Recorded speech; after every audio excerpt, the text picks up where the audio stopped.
posted to our social media at a later time. We're going to ask everybody to please keep your microphones muted for the presentation. We will have a quick Q&A after the talk if you have any comments or questions for tonight's speaker. Okay, so with that, I'm going to turn it over to VAS Vice President Yvonne Benny-Bass to introduce tonight's talk. Thanks. Good evening. Tonight we are welcoming Gail Golec, who will be sharing her critical work conducted in the Recovering Black History Project, bringing to light the history of Black lives in Vermont and New Hampshire. I'm super pleased about this. Gail and I go way back. As I was pulling this together, the introduction for today, I was searching our past acquaintance for quirky facts I could share, only to realize that Gail is pretty quirky all around. Gail was born and raised in New Hampshire and developed an interest in local history at an early age. She's been a professional archaeologist in the Northeast for more than 20 years and is currently a project archaeologist with Monadnock Archaeological Consulting, LLC. She also writes, produces, and presents a history podcast called The Secret Life of Death that tells the real stories of regular, often overlooked people through the lens of historic New England cemeteries. I highly recommend that you look for that one anywhere you listen to podcasts. I'll put a link in the chat as well. And Gail is working currently on a documentary about the Andrews Inn, a gay bar, hotel, and restaurant that was in Bellows Falls, 1974 to 1984. And by the way, if you or someone you know has memories of the inn, Gail and the documentary team would love to hear from you. I'll put the link to the Secret Life of Death website in the chat, and that you can contact her through there if you have anything to add. And you could also reach out to the Vermont Archaeological Society email and we can get you in touch as well. Thank you, Gail.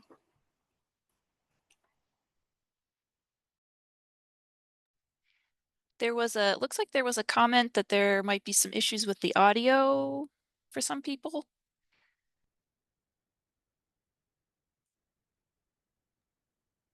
Is anybody else having issues with audio other than Niels? I'm fine on my side, but I can look into it. I'm good too. Okay, Niels, I'll message you directly. Okay, Gail, go ahead. Okay.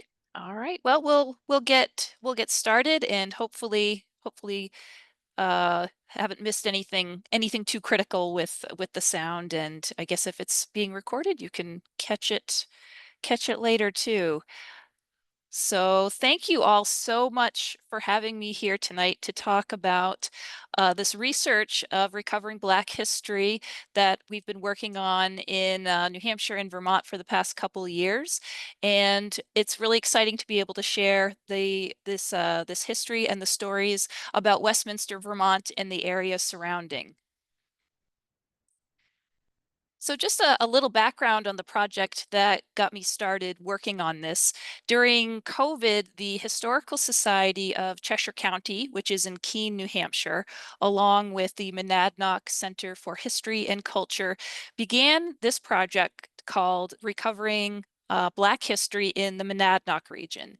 And this is a multi-year ongoing initiative using citizen archivists to do research into the African American history of the region of Southwest New Hampshire from the dates of 1730 to roughly 1930.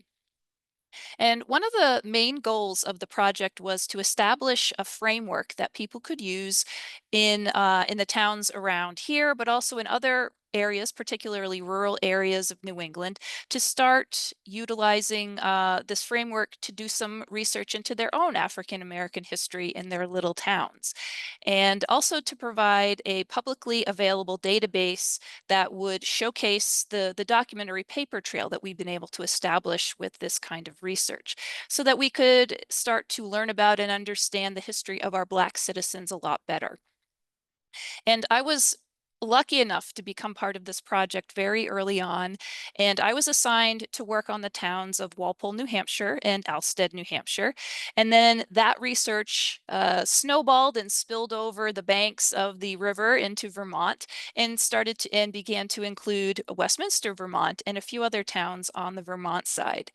And what was really exciting, because we started finding a lot of information about one family in particular, the Reeds and the Brookses. And they were a large, extended, multi-generational family that we were able to find out a lot about through not just our research, but in contacting the local historical society in Westminster. They had been doing a lot of research on the Reeds and the Brookses themselves for years prior to our work. And so I talked to Alice Caggiano there, and a number of the family descendants of the Reeds and the Brookses, Ray Brooks and Lori Benedow, who had been in contact with people at the Historical Society there. And they were generous enough to share a lot of what they had already uncovered with me. And I think they're here tonight. So hello, everybody. And thank you so much for being here, family members. And so, and also some other people from the Historical Society, Jessie Haas, the president, who lent her considerable knowledge of Westminster and where we could go to go down some rabbit holes and find even more information. So thank you so much, Jessie, for that as well. And it's been collaborative. It's not just one person doing all the work. It has been years of people working on this project for hours, hundreds of hours, thousands of hours probably. And it's been fun, and it's been really exciting and very touching in a lot of times. So so I'm glad that we can start sharing this information far and wide. And as I've said, this talk tonight is going to center around the Reeds and the Brookses, but it's going to cover multiple generations, covering a long time span and also a large geographical area. And it's talking about the Reeds and the Brookses, but it's also talking about the wider story of Black families in this region in general. So for example, the photograph that we've got up here on the screen that we're looking at here is of a man named Julius Willard.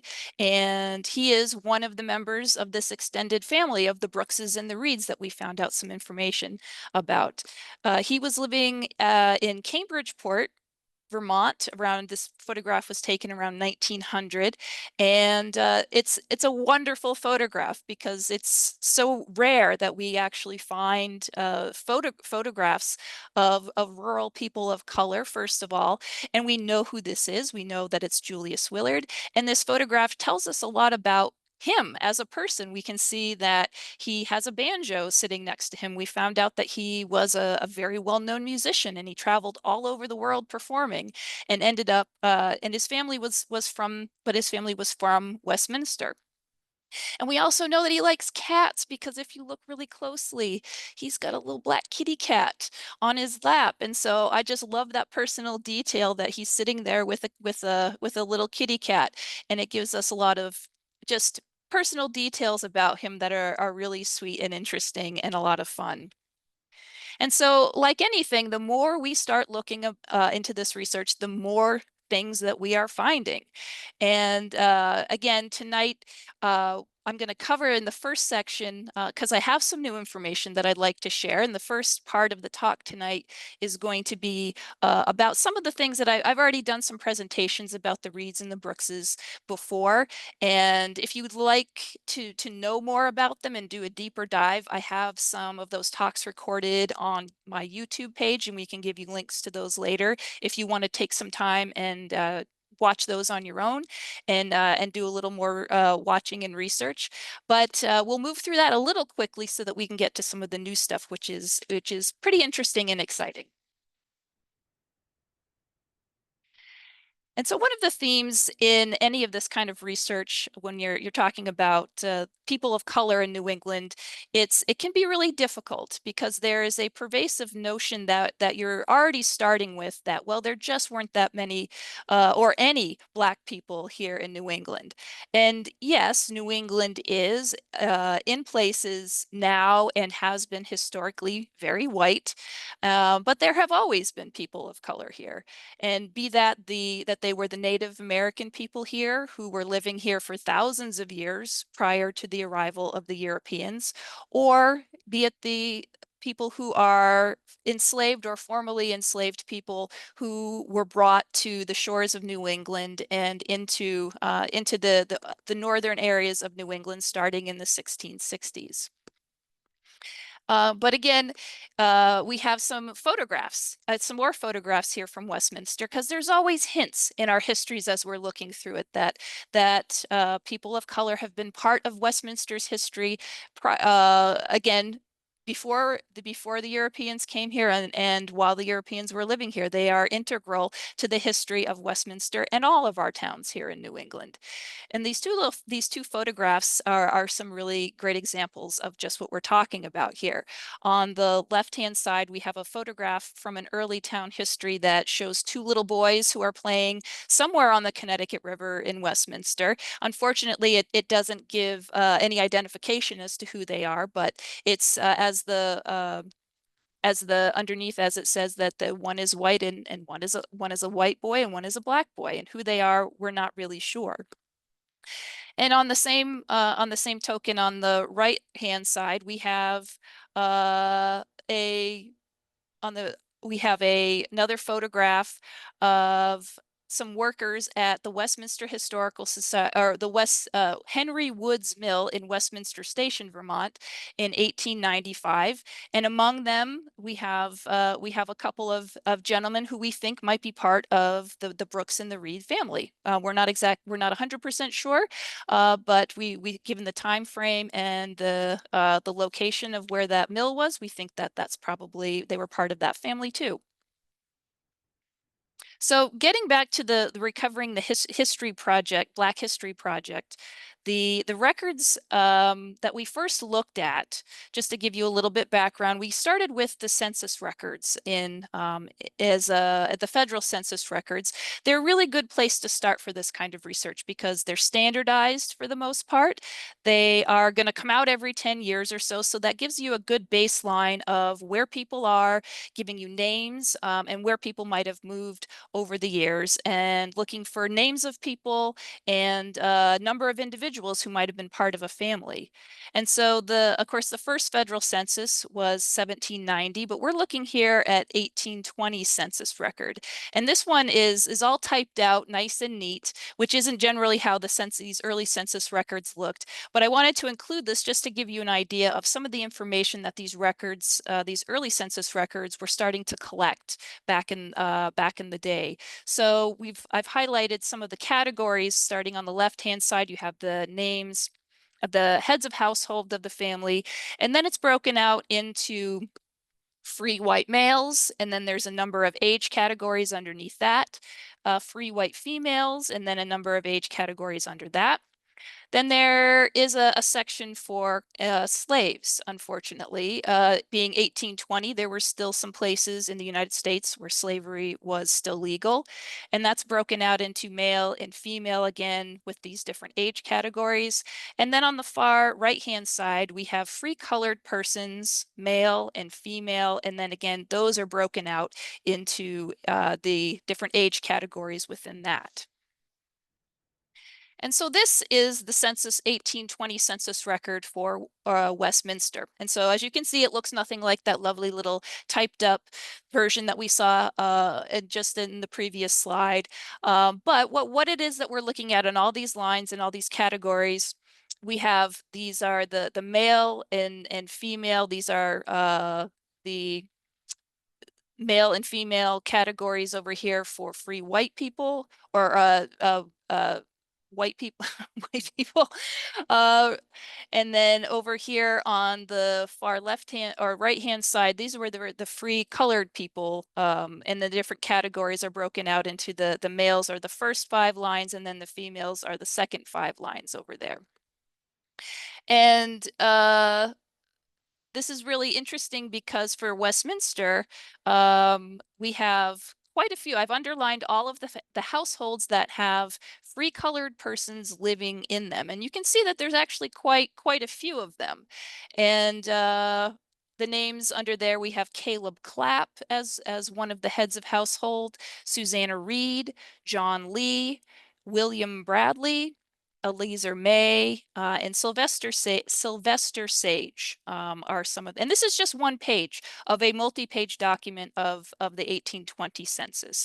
And so that's, as I said, that's quite a lot of free-colored persons in the town of Westminster, more than average for the time period, I would say.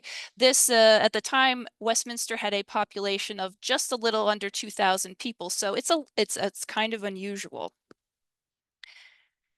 And so second of all, let's take a closer look at the woman I've highlighted here named Susanna Reed. And I think you can see this, but I don't know if that's covering it. So this record is unique unto itself for a couple reasons. First of all, Susanna is a head of household. She's a female head of household unto herself, so that's a little unusual. And we can see that if we follow the line across, all the way across, that all the people within her household are free persons of color. And not only that, they're all female. So this Susanna Reed is a very interesting person, and she has 3 women in her household, one who is between 14 and 26, another female who is 26 to 45, and then another one female who is 45 or older, and that's probably Susanna, that older, the 45-year-old plus woman. So that's a lot of useful information for us to go off of. So this document gives us a name that we can start doing our research on, finding out more information about this woman, Susanna, and some age ranges for other people who have been in her household. And so where else can we find information about Susanna and maybe the rest of her family? So in Westminster, we find another record roughly 7 years later after that census was taken. There is a woman named Eunice Reed marrying a man named Montgomery Brooks. And so in this record, it doesn't say anything that they are free persons of color or that they're Black, but we do know from other corroborating documents that Eunice is one of Susanna Reed's daughters. And so we see here that Susanna, from the 1820 census, Eunice was probably included in that earlier census, just as one of the tick marks on the side. And so this record gives us some more context about the family. Eunice is marrying Montgomery Brooks. So here's our Brooks connection starting to come into the storyline here. And something else that's a little interesting about this document tells us that the officiating party here was a man named Sylvester Sage. He was the minister in town.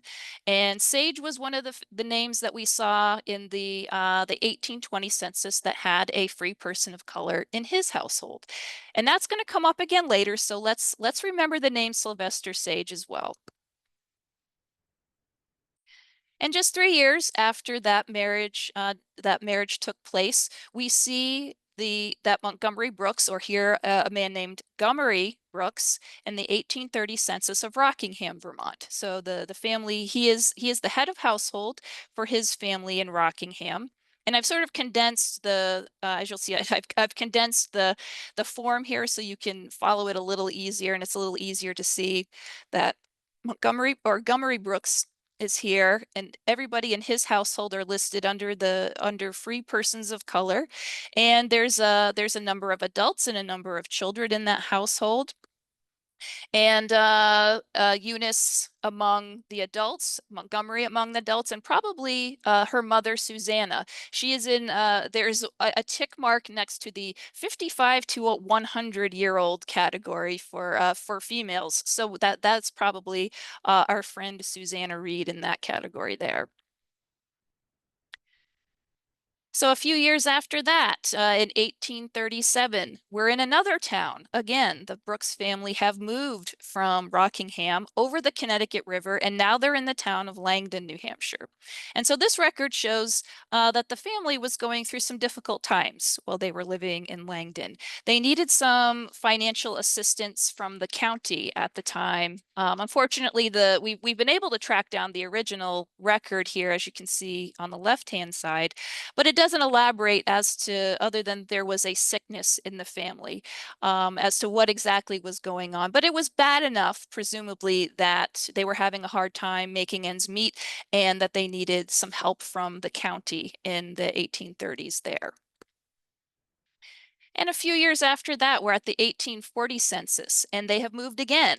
And this becomes a theme that we'll see throughout the presentation of the family having to move quite frequently. So Montgomery is still the head of household, so it's highlighted down here. And again, we have a number of children and a number of adults within his household. They're all free persons of color in his household. We no longer see the older woman category, the 55 to 100 plus category. So either Eunice's mother, Susanna, is either living elsewhere or she's passed away. But haven't been able to find records for her much after the 1830 census. And by the 1840s, again, the family has moved. Now they're in Walpole, New Hampshire.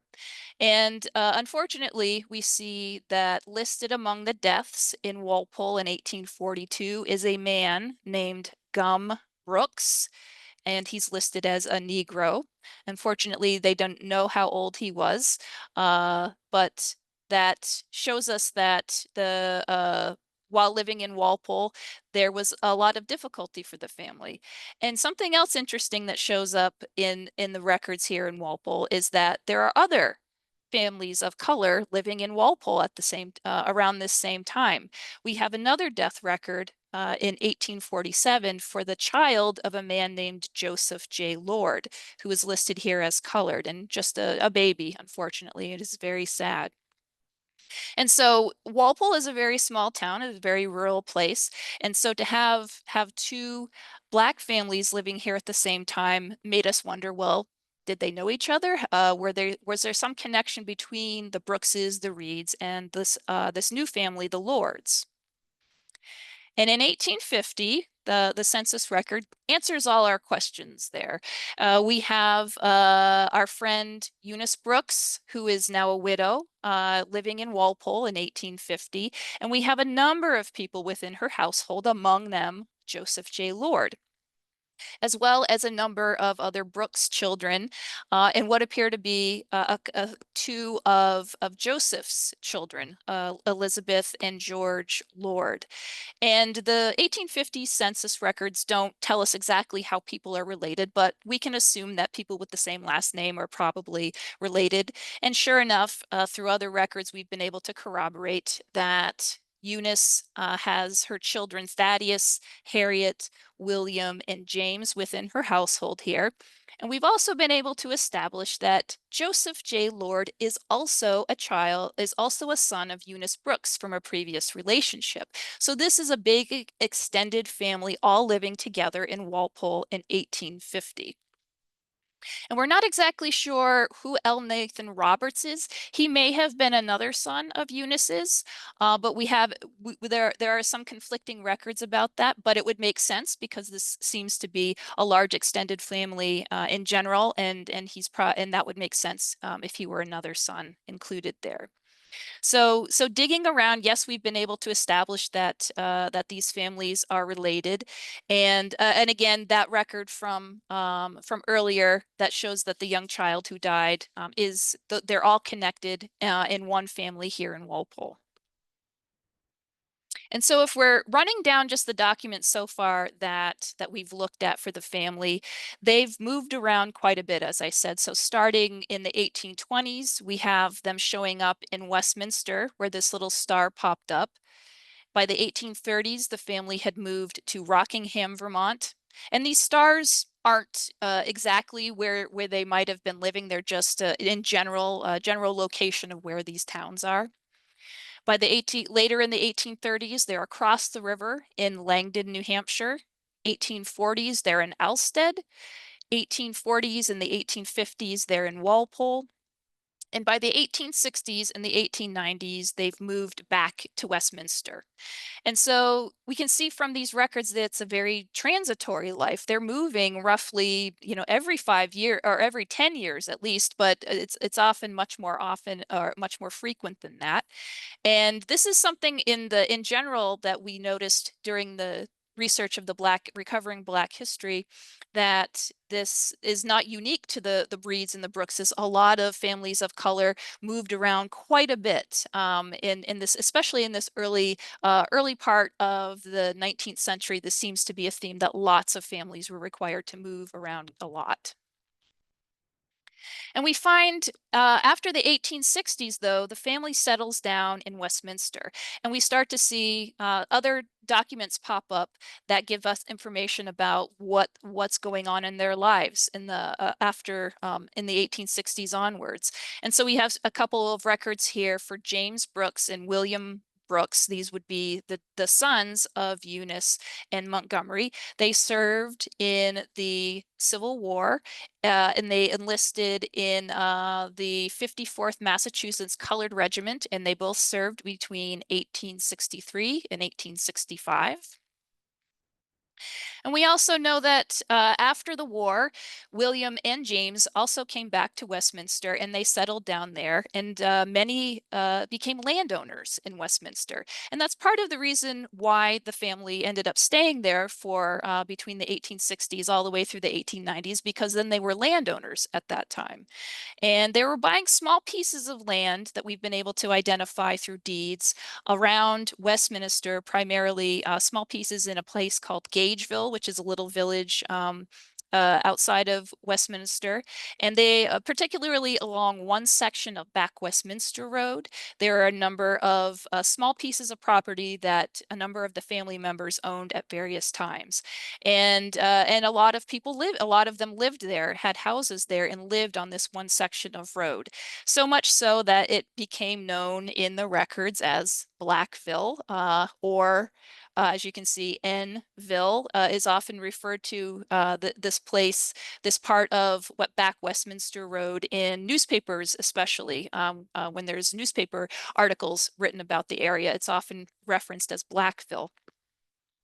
And what's also interesting is that it's the Brookses and the Reeds and a lot of their in-laws. Once the family starts to get a few pieces of property, then other family members come and are living there with them, and they're also renting farms close by. So there's another section in Westminster called Wellington Hill West, where a number of their cousins and in-laws at one point in the 1880s rented several farms out there that we've been able to locate. And throughout the 1870s, the children, the Brooks and Reed's children, were attending school in Gageville. And here we have this wonderful photograph that was that Brad Purrington of Westminster found on the internet and has allowed us to use here in the presentation tonight, that shows the Gageville School, number 14. And this photo is taken sometime between 1874 and 1880. And in the photograph on the left-hand side, they're all the girls, and on the right-hand side, they're all the boys in the class.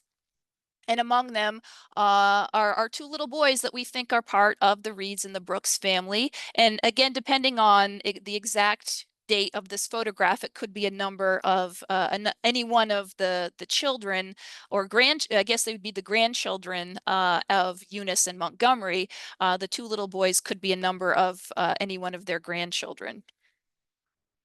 And we also see records in Westminster from town meetings that show people from their family are voting. So I've gone through and I've highlighted several names from the Reeds and the Brooks family of they are listed here as partaking in the elections in 1876. And we have Joseph J. Lord here, James J. Brooks, Thaddeus Brooks, J.N. Williams, who was a brother-in-law of the Brooks boys, and George A. Lord, and he would be the son of Joseph Lord there. And this is just one record of the elections that they participated in, and going through a lot of the town records there, they frequently participated over the entirety when they lived there in Westminster. They were almost every single election. I found at least one name from the family having participated in the elections. And here we come back to the Henry Woods Mill photograph from the beginning from 1895. And again, we're not exactly sure which family members these two men might be, but based on their ages and the date of 1895, it could be a number of any one of the Brooks boys family or Brooks descendants, or the Williams boys are then included in that too. They would be again, the grandchildren of Eunice and Montgomery, but the same ones that might have been included in the photograph from the school, but this is 20 years or so later, and so those little boys have grown up, and so they're men here in this photograph, which is kind of neat that it might be the same, possibly the same kids at two different times in their life. And we also see records and references to the family in the Westminster Annual Reports. And this one from 1887 shows us that William Brooks was hired by the town to do whitewashing and calcining, that's hard to say, of one of the school buildings. And and to that end, also a member of the family, this Mrs. Brooks would be the wife of Thaddeus Brooks. She died in 1886, and the family needed some help paying for her funeral, and so that's what this other entry is for. The J. Harris was one of their neighbors who paid for her funeral services, and then was reimbursed by the town for that. And we see a number of the family members in the East Parish Cemetery there in Westminster. So Mary Jackson, who was the record that we just saw before, Mrs. Brooks, she is buried in this cemetery, as well as her husband Thaddeus. When Thaddeus died in 1897, he was buried here. And there's probably a dozen or more other family members, including Eunice, buried in this one particular plot in the East Parish Cemetery in Westminster. And that's a very telling thing to me. As Yvonne said, I have a podcast about cemeteries, so I'm very interested in focusing on cemeteries a lot of the time, because they tell you so much about a community. And in this particular case, they're part of their community. They're part of the community cemetery, and they're there, and they're all together in this one spot. And I find that very interesting and touching that they're all the whole family is right around together in one spot there in that cemetery. And it's a really nice detail about them as a family and how they were part of their community. And this work, all this kind of research stuff is about the details. It comes down to finding that really interesting personal stuff in those details. And newspapers, as I said, are a place where we've been able to find quite a bit of information about the family as well. Little things that just give you a glimpse of to what their life was like. We have a record here from 1874 that talks about Joseph J. Lord. He kept birds. He was chickens and turkeys and partridges from the sounds of it. So he was a poultry farmer. So that's really interesting to know. We also have some some rather unhappy details about their lives. There's a reference here from 1883 talking about Willie Brooks, who was the son of James Brooks, who was drowned in the Saxons River when he was about 8 years old. And we also have kind of funny little weird bits of information that pop up in the newspaper. This one from 1897 talking about a guy walking down the road who saw a beautiful deer outside of Linus Willard's house on Westminster Road. And the Willards, remember from that very first picture that I showed you of Julius Willard with the cat on his lap, the Linus is his father. And so we have a detail. They lived on Westminster Road in 1897. So again, all these little bits and pieces start to create a really interesting and full picture of the Brooks and Reed family. And so altogether, it starts to become a lot of information. And it's just in the brief time that we've talked so far, it's the name Brooks and it's the name Reed. But once you start dealing with in-laws and children and second marriages and third marriages, the names really start to add up. So it starts to become a bigger and bigger and bigger project, a bigger and bigger family tree that you're dealing with. And it's not just one place. It's not just Westminster we're talking about. It's Rockingham and it's Walpole and it's Alsted and Langdon. And it's also other places like Rutland, Vermont and Warner, New Hampshire. We've been able to make connections between Westminster, the enclaves in Westminster, and the enclaves of Black families that lived in Warner, New Hampshire, as well as in Rutland, Vermont, which is really interesting. And then we're starting to deal with a lot of different sources, newspapers and census records, town records and deeds and court records and genealogies and town histories.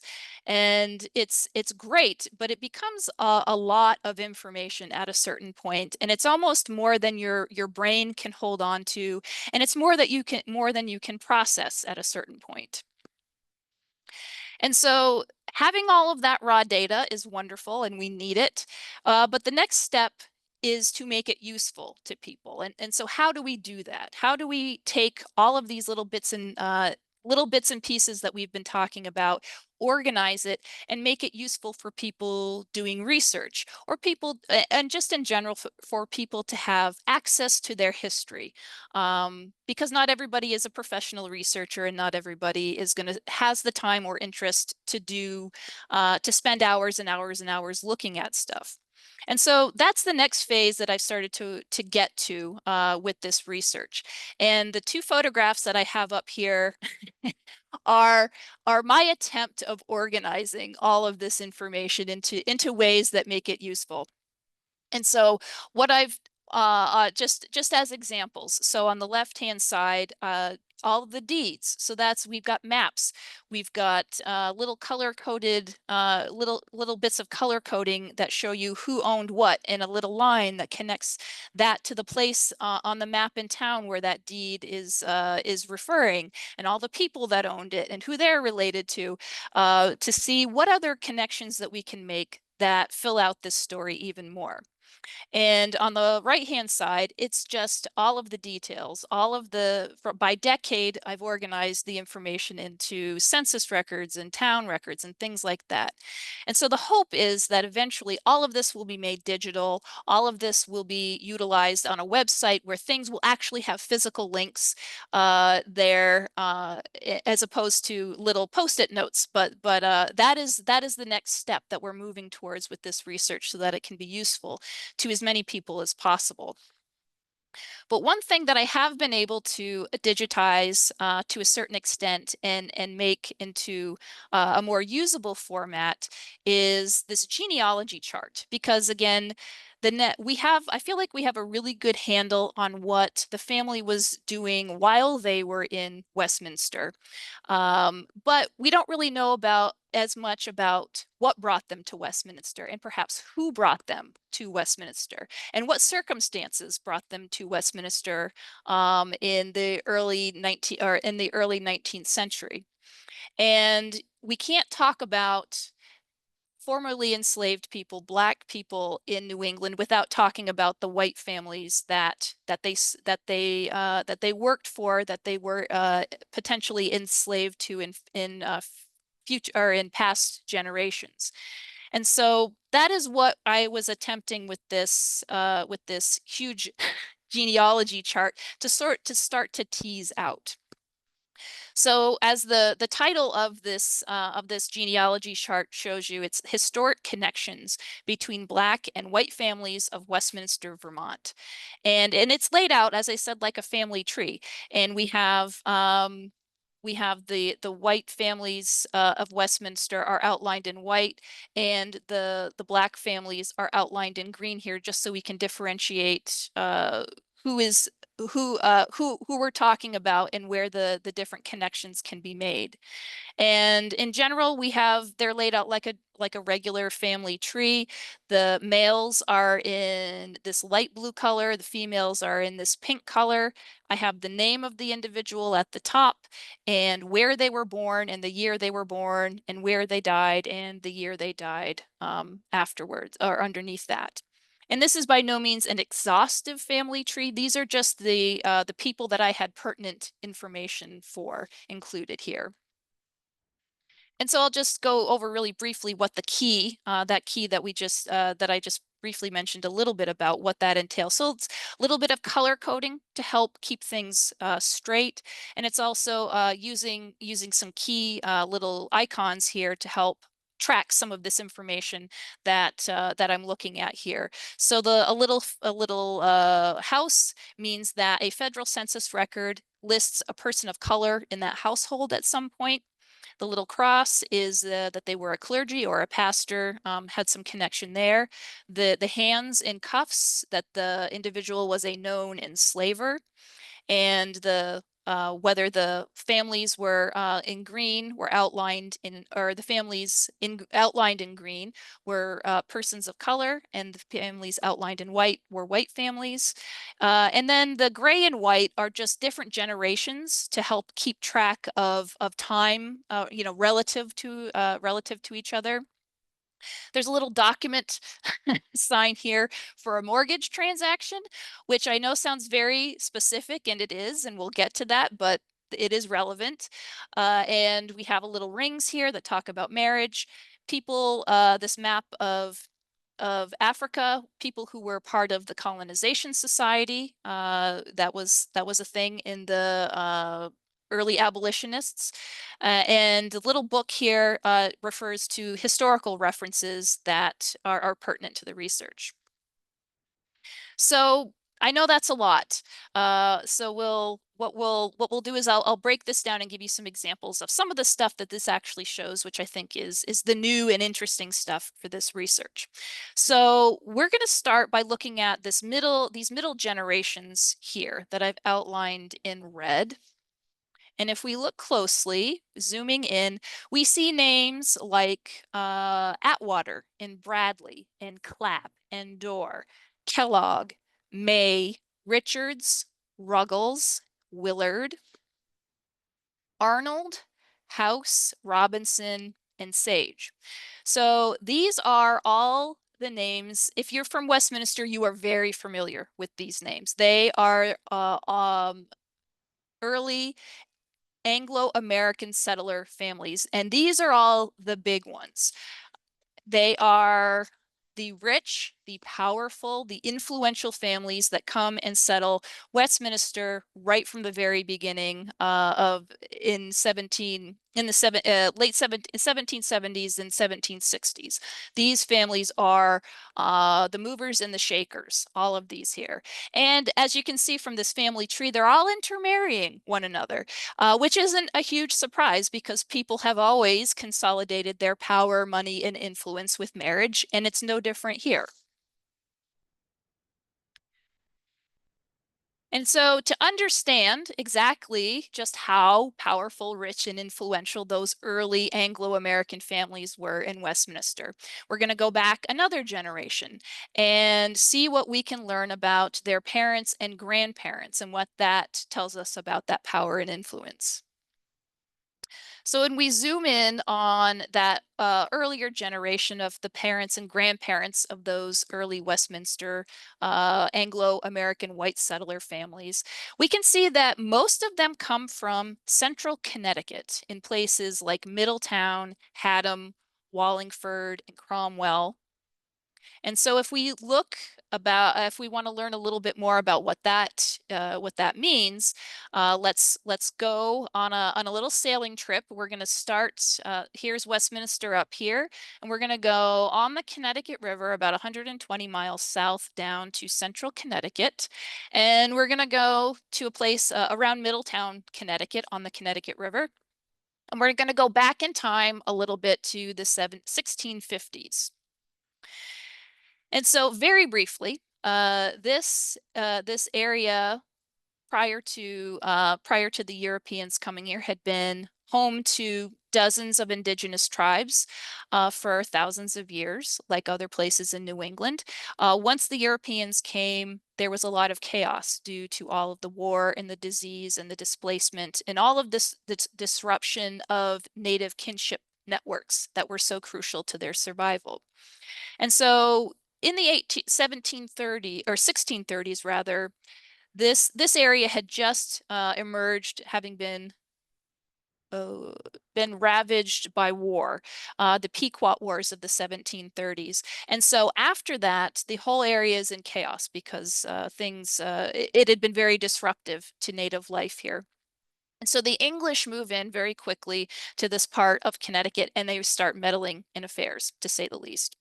The English end up enslaving a lot of native people by either taking them bodily as enslaved people or through financial indebtedness, this whole process of making them financially dependent on the English people, and then slowly picking away at some of their land and any of the anything that they owned, and so that essentially they are enslaved to the English because of that.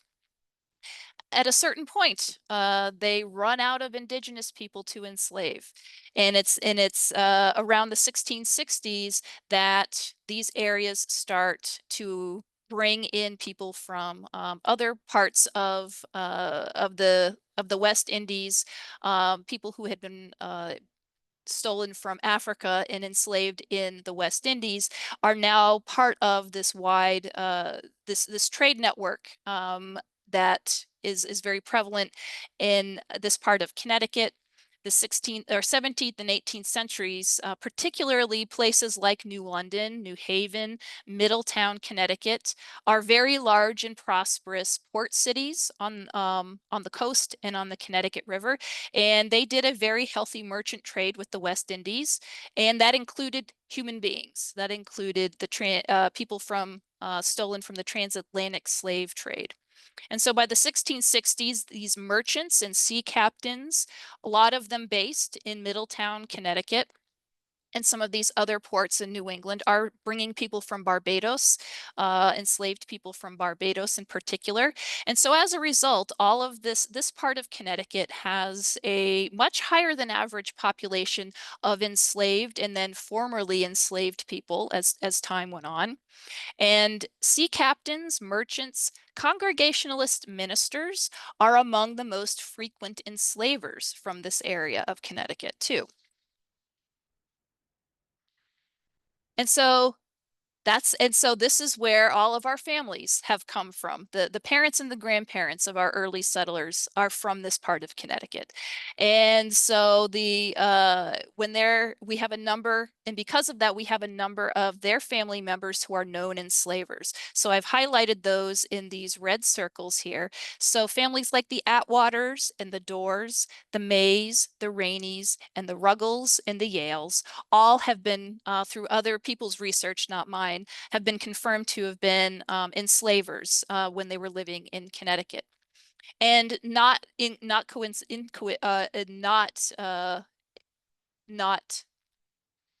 you won't be surprised to know that these are also they're all sea captains and merchants, and many of them are Congregationalist ministers. And so that ties in very nicely with that theme of what was going on in Connecticut in general. And so a generation or so later in Westminster, what do we see? The descendants of those enslavers have descendants of enslaved people in their households while they're living in Westminster. So the Atwaters and the Bradleys and the Clapps and the Hapgoods and the Mays and the Richards and the Sages and the Willards all have free persons of color in their households, this time as servants.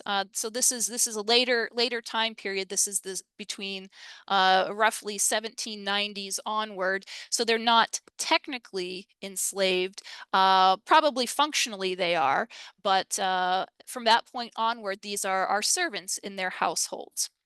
And so, as I said at the beginning, we seem to have a higher than average in Westminster proportion of people of color just living in the town in general. And why? Well, I think that's probably why, because the early Anglo-American settlers are descendants of enslavers and had come from a life of having persons of color in their household in general. And so when they moved up to Westminster, they brought the people of color who had been in their households as enslaved people and then later servants, they brought them along with them. And so are these the same families? Are these the same Black families, families of color that are serving, that are living in the family, living with the people in Connecticut that are coming up to Westminster? I'm not 100% sure. There are some cases where we can make some really compelling arguments that they are the same families. They probably are, and that's the next step of the research that I'm working on, is to see if we can make that direct connection between the Connecticut families and then the families, the people living here in Westminster later on. But we really want to find that out.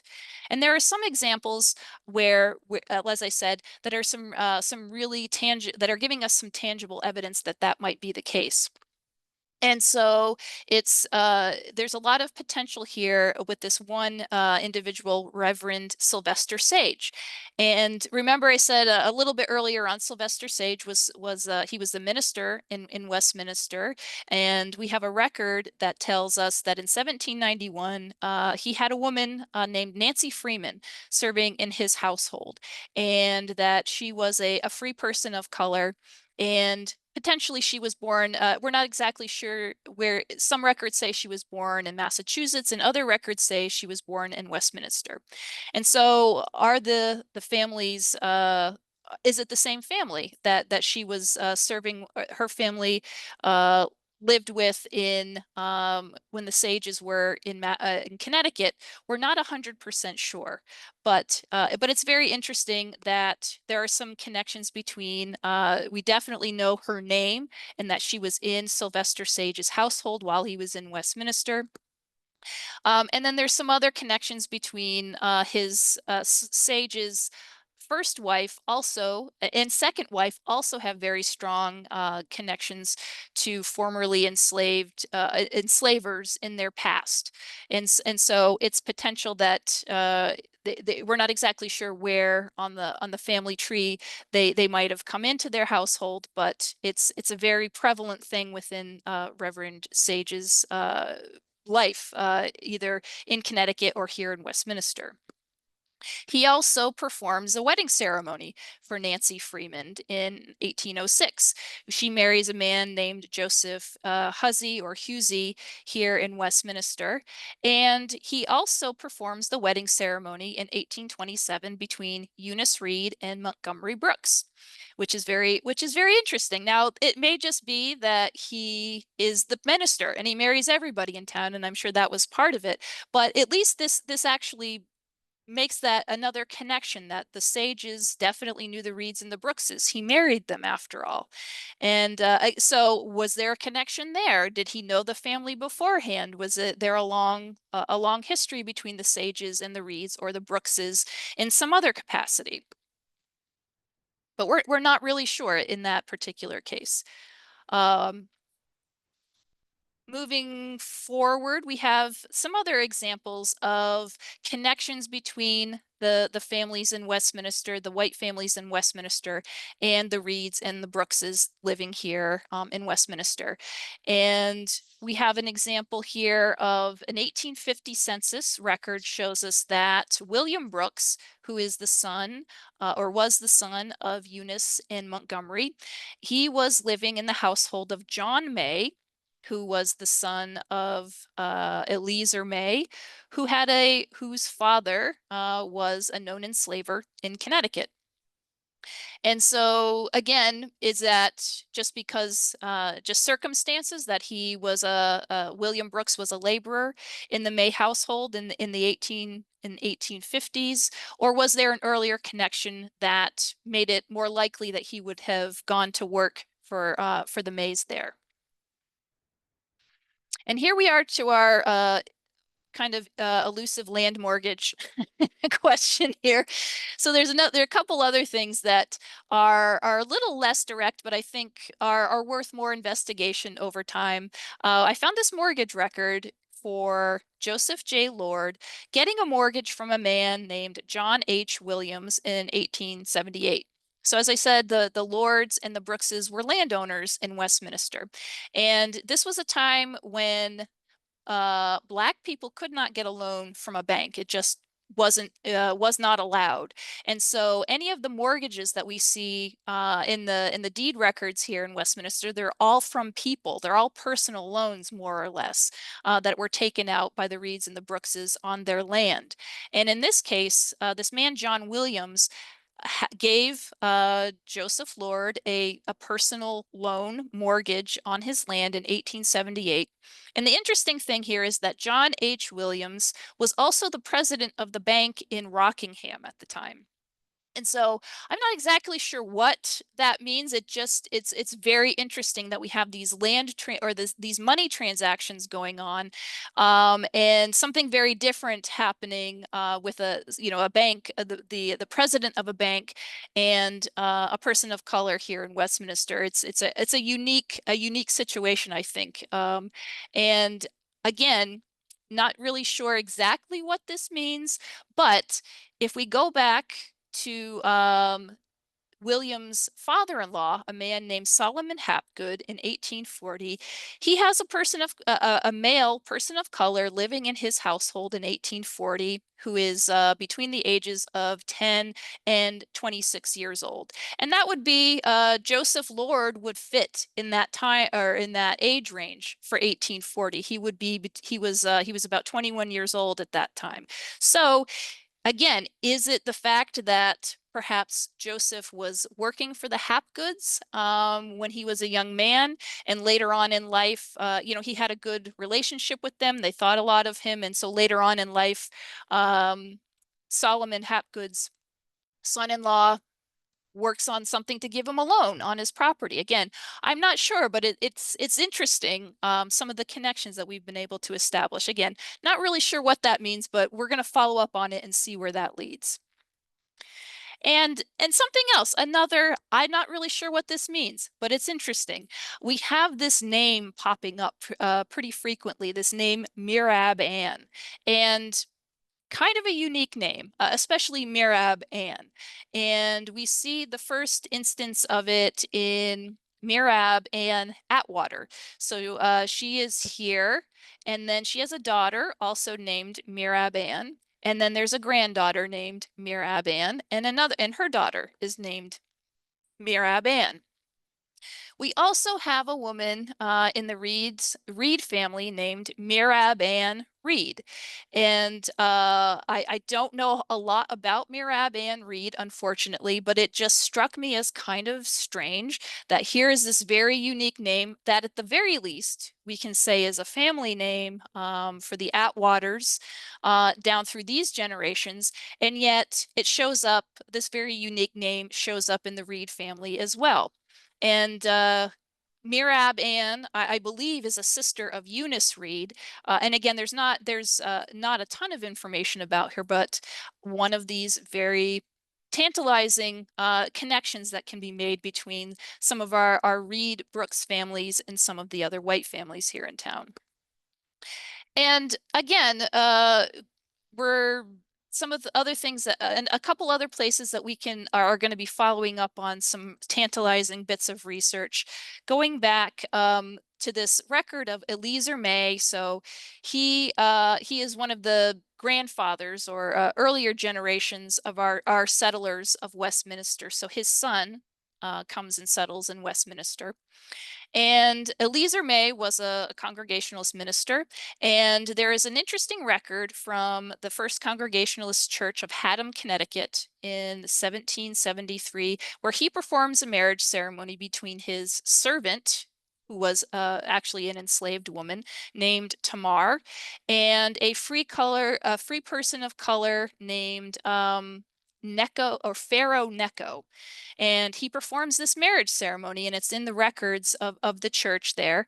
And again, his son has people of color living in his household when they live in Westminster, as does his son.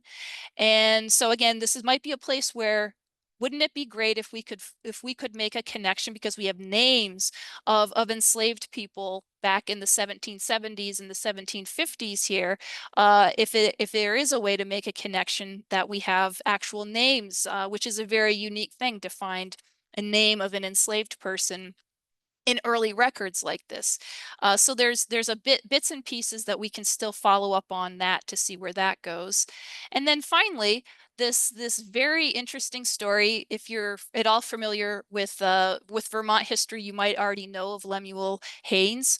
He was the first. In 1785, he was the first African American ordained pastor in the Congregationalist Church in the United States. And for many years, he had a church in Rutland, Vermont. And he was an indentured servant or adopted, depending on whose account you take, of a couple named David Rose and Elizabeth Fowler. And as you can see through our family tree here, he is tangentially related through to our families in Westminster, because Sylvester Sage, he pops up here again. His first wife, Orpha Robinson, and the first wife of Eleazer May, Huldah Robinson, it's their mother's parents who adopted him. And they, again, some people say adopted. He was also listed as an indentured servant. He had a white father and a black, or a white mother and a black father. And they adopted him, or took him in when he was a baby, raised him and educated him, and brought him into the Congregationalist faith. And so, again, not really sure what that means, but there is this very strong connection between the church and people of color, and particular people's households, and the actual first ordained African American Congregationalist minister is all in the mix there, which is just very interesting that so much of this seems to be centered in and around these people that lived in Westminster. And so that is all I have. Hopefully we've gotten in on time, and people are still engaged and excited. Again, if you wanted to do a little bit more of a deep dive about the Reeds and the Brookses, I have some recorded presentations on The Secret Life of Death on YouTube. There's also a couple about that goes more into depth about what was going on in Connecticut with the movement of people from Connecticut up to Westminster, and their connection to the mercantile business and the enslavement of people in central Connecticut, and the indigenous connections there as well. And if you love Vermont history, there's also one about women getting divorced in Vermont and New Hampshire in the 1870s that's up there. And I'd just like to thank everybody, thanking the Westminster Historical Society for helping with everything, being supportive and excited, to Alice and to Ray and to Lori for being here. Hopefully you're all here tonight, and all your help and support on this work. The Historical Society of Cheshire County and the Monadnock Center for Culture and History.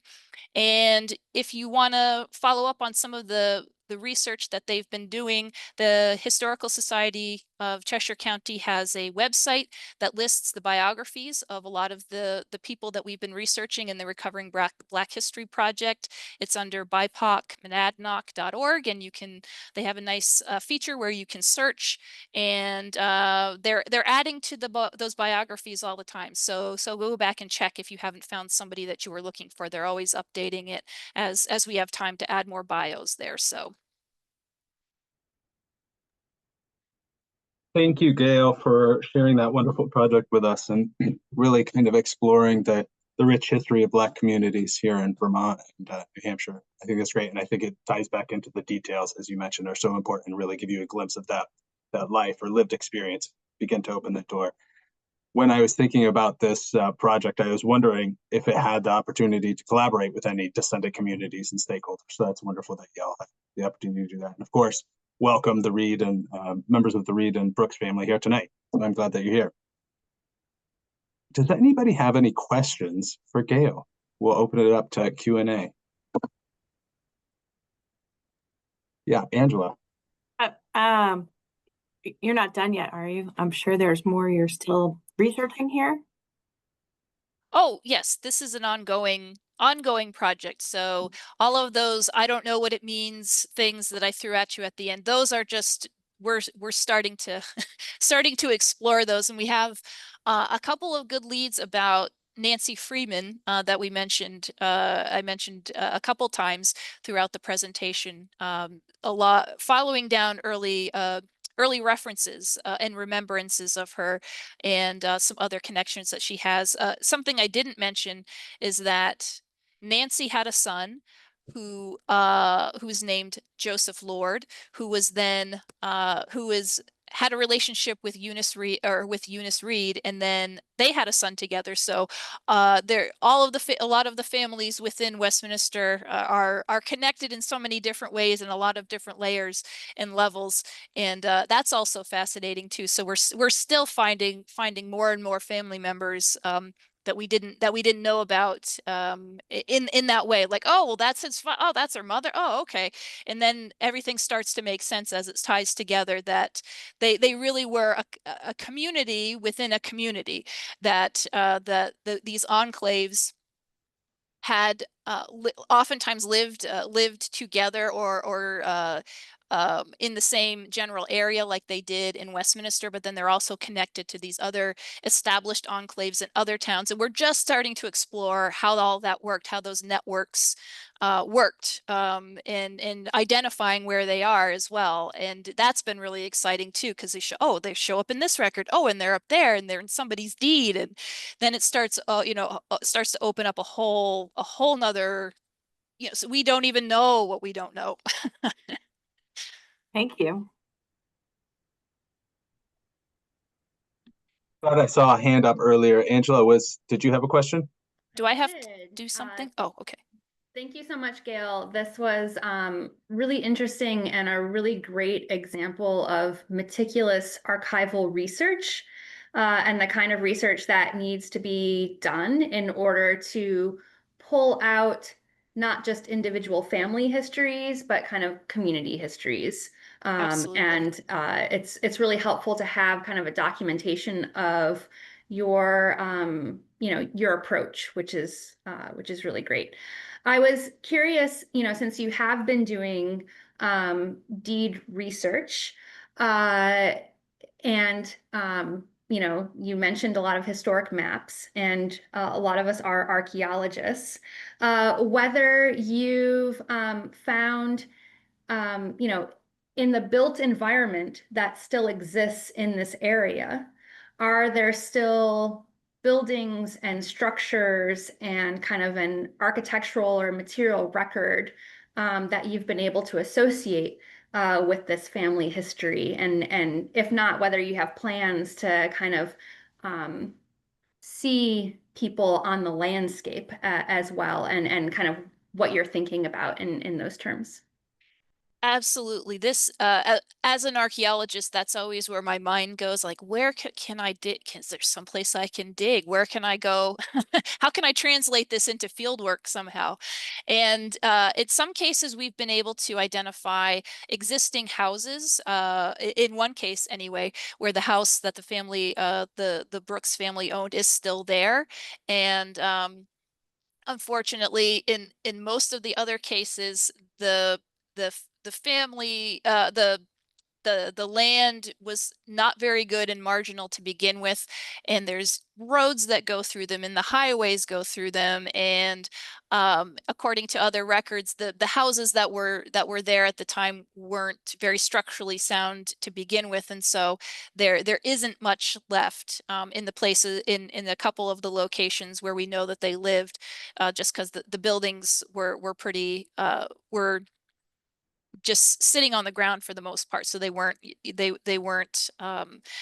didn't have proper foundations and things like that. So archaeologically, I'm not sure what we would find in that kind of a situation.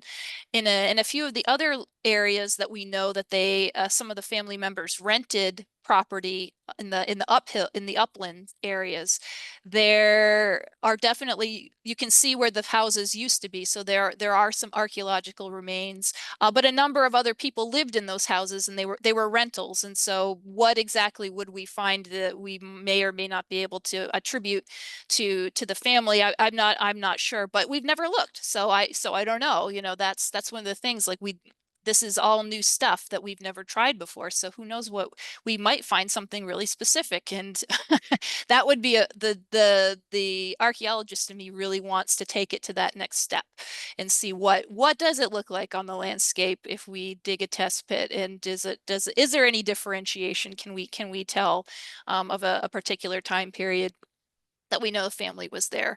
So that would be really cool. And I guess the place that we might start would be the house that still exists. That would be the most logical place to see where the trash midden is and start digging through that. Yes. Niels, you have a question? Yeah, sorry, I'm always awkward with Zoom. I use Teams a lot more. So sorry, there we go. So yeah, I was wondering. So you talked a bit about how frequently the families were moving around in the 1820s, 30s through, I think, like the 1860s or so. And if you don't know, like, the specific stories for those specific families, do you have like a context within which to place those movements that might explain why they were moving so much, or might help to show that? I think we haven't found anything specifically in any records in Westminster, because a lot of times these town records will warn people out, kick people out of town, and there are records that say that happened, and we haven't found anything specifically about the Reeds and the Brookses that mention that they specifically were warned out of any one town yet. That we might find something. So that might be part of it. A lot of the families that kind of thing happened to tended to be poor, and we have an inkling in that one record from Langdon, New Hampshire, that says that they applied for assistance from the county, and in general, towns will only put up with people asking for assistance for so long before they ask people to start moving along. That seems to be the trend in other places, and this is true for it's more of an economic thing, but you can't ignore the fact that people probably had some racism packed into that too. And if you're the only Black family in town, that just probably makes you naturally a target for whatever people want to put on that. And it's, again, having seen this in other cases, that certainly was in other places. I can't believe that didn't wasn't a factor in making forcing people to keep moving. If they didn't have land of their own, they're renting, or they're going where the work is. That could also be part of it. If there are laborers, they go where people will hire them and where they can get jobs. And so that might be part of that itinerant, like most people would be itinerant in that way too. And then you see it change, though, when in the 1860s they buy land, and then they're stable and they have a place. And something we can say about that is that once they have that land, they stay in Westminster. And not only do they stay, but then a lot of the other family members start utilizing Westminster kind of as a hub. If they're staying there for a little while, until maybe they're having some trouble of their own, they get their feet, they can't get kicked out of this place because their family owns it, and they pay their taxes. So there's nothing anybody in the town can do about it. And so they have an anchor And that's seems to be the difference. I think that they have the land and they have a place, and homes. Maybe they're not the the fanciest homes, but they have place and space for people to stay. And we do see that. We see a number of the extended family moving through here. They're going, they're in Rutland and they come to Westminster, and then they go over here, and they started moving around to some of these other enclaves that we're talking about. Westminster becomes one of those enclaves because the family has some land there. And yeah, and I think that's just the general trend that we see throughout Southwest New England, but also probably all throughout New England for a lot of these Black families, that they were pretty itinerant. And that's why in part it's hard to find to do the research and track them, because they're so ephemeral. Maybe they're only there for a year or two, and if they're not in a census record, or if they're not getting assistance in the town records, you're never going to know that they were even there. Are there any last questions for Gail?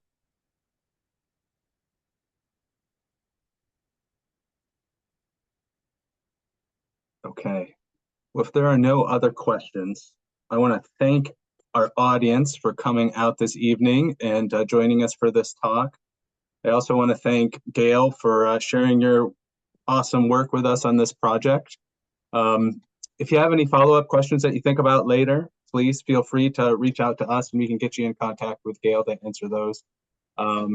Otherwise, do check out her podcast, which is fantastic, and some of the other work that she's doing, super interesting.